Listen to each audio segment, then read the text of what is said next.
Est-ce que vous avez récemment découvert des comptes Instagram ou YouTube que vous voudriez recommander? Faudrait que je regarde. Ouais, De mon bah côté, tu vas je vais faire peut-être, un petit toi, parler du compte de comment faire une chanson, Lady Gaga, Sabrina Carpenter, etc. Non, mais recommande-le parce qu'il est génial. Ouais, comment il Là, s'appelle encore? Tu m'intéresses là. Bah, c'est un producteur qui s'amuse sur Instagram à faire, à réécrire des chansons. Une chanson qui est totalement à lui, mais au style de quelqu'un d'autre, dans le style de quelqu'un d'autre. Donc il fait Lady Gaga, Sabrina Carpenter, toutes les pop girls de l'année. Et c'est Génial. super bien fait. Hein. Ah oui. Et donc il s'appelle comment pour qu'on puisse... Je cherche la vidéo qu'Elodie m'a envoyée. Tu m'en envoies un peu trop de vidéos, Elodie. Ah, j'ai beaucoup ralenti le rythme, hein, donc j'espérais que tu me dises le contraire et que tu allais me dire Elodie, tu m'envoies plus rien, qu'est-ce qui se passe, tu m'aimes plus. Je crains pas ça, tu vois, on est dans une relation stable depuis des années. C'est ce que je me dis aussi. Brett Domino. Mais il est super ce compte. Moi, j'en ai un. Du coup, comme on en a parlé récemment, je me suis mise au sport. Et, parce que c'est pas remise. Quand on n'a jamais fait sport avant, c'est mise. Et ouais, donc j'ai une copine qui faisait plein de rando. Et moi, ça commence à m'intéresser la rando. Et qui m'a conseillé Molo-8FR. Et donc plein de rando hyper accessibles en train depuis Paris. Donc ça, c'est ce que je cherche. Comme ça, t'as pas besoin d'être véhiculé. Et tu peux quand même faire 1 ou 2 jours. Ou même 7. Enfin, il y a vraiment des randos une journée, des trucs en Île-de-France, des trucs hors Île-de-France, des trucs accessibles en train. Ah, c'est super. C'est trop chouette, ouais. Parce que moi, j'ai souvent parlé d'une application que j'avais utilisée pendant le Covid qui s'appelait Visorando, donc je fais chez tout le monde avec ça, mais c'est bien d'avoir des nouvelles plateformes. Justement, elle m'a conseillé Visorando aussi. Ouais. C'était les deux trucs à avoir pour randonner, quoi. Du coup, ouais, je pense que c'est un peu le même délire, quoi. Trop bien, j'irai regarder. Je mettrai aussi dans les notes Melo_FR. Ouais, super. Molo_FR. Moi, j'ai essayé de me mettre au pilates le matin, donc trop bien. C'est Ashley, et je pense qu'elle vit en Australie. Voilà. Tu la détestes Tu la détestes? Pas tant, parce que quand même, elle me donne des conseils, mais... Il y a un petit truc quand même. Mais évidemment. moi, tout ce qui est à base de... Non, mais moi, je suis partie vivre en Australie. Ou moi, je suis partie vivre... Allez, ferme ta gueule. Je t'en supplie. Ça m'énerve. On n'a pas le droit de... D'accord. On n'a pas le droit de s'exprimer. Non, t'as le droit. J'ai juste le droit de détester en retour. Qu'est-ce que tu veux? C'est la liberté d'expression. Oui. La liberté des cordes et la circulation et l'expression. Bravo, superbe. Et t'as commencé... Il y a un mois. Super. Et t'aimes bien? J'ai des sessions de combien? Alors moi, celle que je regarde, celle qui m'intéresse, c'est celle qui fait 10 minutes pour faire les abdos. Donc le matin, quand je suis pas trop fatiguée, je me lève et je fais 10 minutes de pilates d'abdos. Trop bien, mais tu fais pas toujours la même vidéo? Surtout, parce que c'est ce qui me travaille le plus en ce moment, c'est mon ventre. Donc c'est ce que j'essaie de... Voilà. C'est surtout le ventre. Elle a fait plusieurs vidéos sur le ventre, mais après, il y a des exercices qui me vont plus que d'autres. Moi, j'avais testé le réformeur quand j'étais allée voir ma copine Audrey à Dublin. Ah ouais. Et c'est vachement bien, t'as vraiment l'impression de rien foutre. Alors, le réformeur, c'est quoi? C'est une espèce de grosse... On dirait une espèce de gros rameur. C'est un truc en bois avec des sangles, des trucs, des ressorts à régler pour que ton plateau qui coulisse soit plus ou moins dur à tirer. Et on a fait comme ça une séance où t'as pas tellement... En fait, ce qui est fou, c'est que les pilates, pendant que tu le fais, comme c'est très doux et très lent, t'as pas tellement l'impression d'être vraiment en train de travailler parce que tu ne sens pas grand-chose. Mais le lendemain, tu le sais. Après, c'est hyper Moi, ça me perturbe de rien sentir. J'ai l'impression de pas être efficace. Oui, mais c'est un tort. Je veux dire, le muscle... t'as pas besoin de brutaliser le muscle, en fait, pour qu'il travaille. Il y a un entre-deux. Il y a entre le brutaliser et en fait, il y a un truc de respiration, je crois, avec le pilates. Oui, il y a vraiment la ceinture abdominale. Ouais. Et moi, j'ai du mal à le tenir hyper longtemps. Donc, parfois, je pense que je fais pas bien l'exercice. Pas comme il faut. Parce que je le tiens pas jusqu'au bout.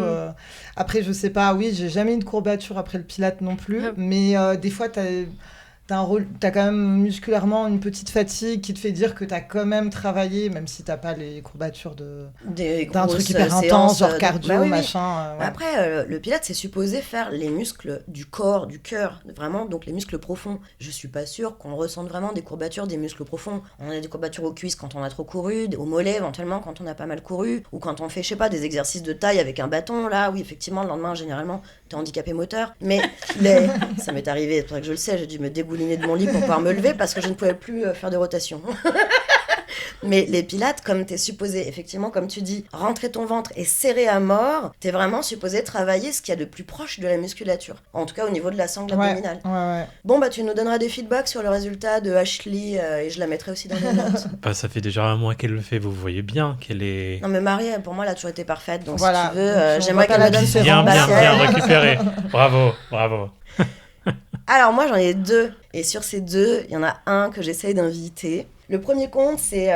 elle s'appelle Emma Eboinet. Son compte, c'est @Emma avec 2 M. EMMAAEB. Et en fait, vous êtes peut-être tombé dessus. Elle fait, moi c'est comme ça que je l'ai découverte, des reels, où en fait elle fait comme si elle faisait des lives et qu'elle répondait à des questions en tant qu'une espèce de médium, vraiment qui plane à 100 000 et qui répond des trucs incroyables. Et mon Dieu, mais elle me fait plier de rire. Samedi dernier, j'étais en train de fumer une clope sur un trottoir et j'ai regardé sa dernière story où elle a mis un reel où je ne sais plus exactement ce qu'elle dit. Si elle dit est-ce que je vais avoir ma promotion? Ah, alors moi je reçois un... Est-ce que ton animal totem ne serait pas le cochon de lait? Essaye de ne pas te faire dévorer. Je la trouve géniale et je suis en train de la contacter parce que j'aimerais vraiment la recevoir, elle est super. Et elle a commencé à faire une petite série qui s'appelle Les Bookies, qui sont 2 jeunes femmes qui, je pense, essayent de se lancer dans la comédie et l'intermittence du spectacle. Et en attendant, elles bossent dans un bar. Donc voilà, c'est un peu leur parcours. Et le deuxième compte, je l'ai découvert aussi récemment et il m'éclate. Et vraiment, à chaque fois que je tombe sur un, j'en peux plus de rire. C'est Greg Duth, D-U-T-H. Ah oui, c'est un ancien des 3 bornes. Ah, donc tu l'as déjà croisé. Je le connais un petit peu. Tu le connais. Ouais. Oh mon Dieu, c'est tu vas faire des courses. T'oublies pas les couches et le lait. Bien sûr qu'il allait oublier les cours, on les en avait couches. parlé, mais ces mêmes-là, ils est sont tellement incroyables. drôle. Il se boit à un moment donné, donc la vidéo démarre, il est en train de s'enfiler. Franchement, on le voit s'enfiler la moitié d'une bouteille d'eau d'1,5 litre. Hein. Il laisse le temps dans la vidéo. Et là, t'as sa meuf au loin qui lui dit... Bah dis donc, tu serais pas en gueule de bois des fois? Et là, coupe, l'image devient noir et blanc, elle se ralentit, t'as une voix qui fait bien sûr qu'il était en gueule de bois. Et puis c'est la musique, la musique est dingue, la musique bande est son géniale. envoyée spéciale à chaque fois. Ça mais ouais, c'est génial. Et il élabore, il s'en met des couches et des couches et des couches, et c'est vraiment super. Non, c'est très drôle. Je pense que je le contacterai aussi parce qu'il a l'air vraiment top. Ah bah oui, je pense que tu peux. Et de manière générale, tous les mèmes en rapport avec le taf à envoyer, il y a des collègues, c'est un pur bonheur quand même. Mais il y en a un autre dont j'ai oublié le nom, alors pourtant je le regarde tout le temps, mais Moguise. je n'ai pas... Oui, c'est lui. Moguise, avec Sylvie. Bien sûr. Et Priscilla. Je sais pas si t'es déjà tombé sur lui. C'est un gars, il met souvent des petites perruques moches, genre rouquine, avec 3 mèches là comme ça. Ouais. Il est un petit peu rond de visage. Je l'ai bloqué. Mais non. Je peux pas le supporter. Je sais pas, il y a un truc dans sa tête. Et je comprends. D'accord. En fait, il y a certains de ses reels que j'adore et certains qui me cringe un peu. Ouais. Parce c'est à la qu'en limite. fait, il le fait vraiment tellement bien, ce cringe. Oui. Mais il le cherche, hein. Mais c'est vrai que des fois, moi aussi, ça me met un peu à la limite du... Parce que je trouve que tu bloques un contenu que t'aimes pas. Parce que finalement, ça me revenait si souvent. Et quand t'es dans ton lit, tu essaies de t'endormir, la dernière chose dont tu as besoin, c'est un dégoût pareil. Donc, je fais appel à l'épisode de Bonjour Sébastien Tellier que j'ai fait avec Marie, qui son titre Shame, Shame, Shame. La honte de 2e degré, je le souffre terriblement. Je ne peux pas. Donc, j'ai bloqué. Tu as le droit. Merci. Ah oui, totalement. Il y en a une de lui que j'ai beaucoup aimé, vraiment beaucoup, là récemment. Il a mis une caméra à l'intérieur d'un placard. Et il ouvre un placard et t'entends que sa femme lui demande de trouver une tasse, tu vois. Et la caméra est derrière la tasse. Et donc on voit sa grosse tête là qui est comme ça, qui regarde avec une tasse énorme de web. Bah non, je te jure, je comprends pas, je vois pas. Elle est supposée être où? Mais il le joue vraiment bien. Là, il le joue moins cringe que d'habitude.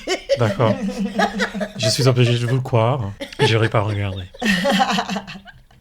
La parole, ça suffit. Magnifique. Faudrait qu'on lui demande combien de gens l'ont bloqué. Et je trouve ça incroyable de nettoyer son Instagram. Tu fou, bloques ce que t'aimes pas. La meilleure question, c'est combien de personnes moi j'ai bloqué. Ça doit être moins de 10. Du coup, le fait qu'il en fait partie C'est mauvais. Et les 9 autres, en c'est presque les ex. 15 ans, j'ai envie de vous dire. Non, mais vraiment, l'ex toxique et son Ouais. Insta. L'humoriste toxique.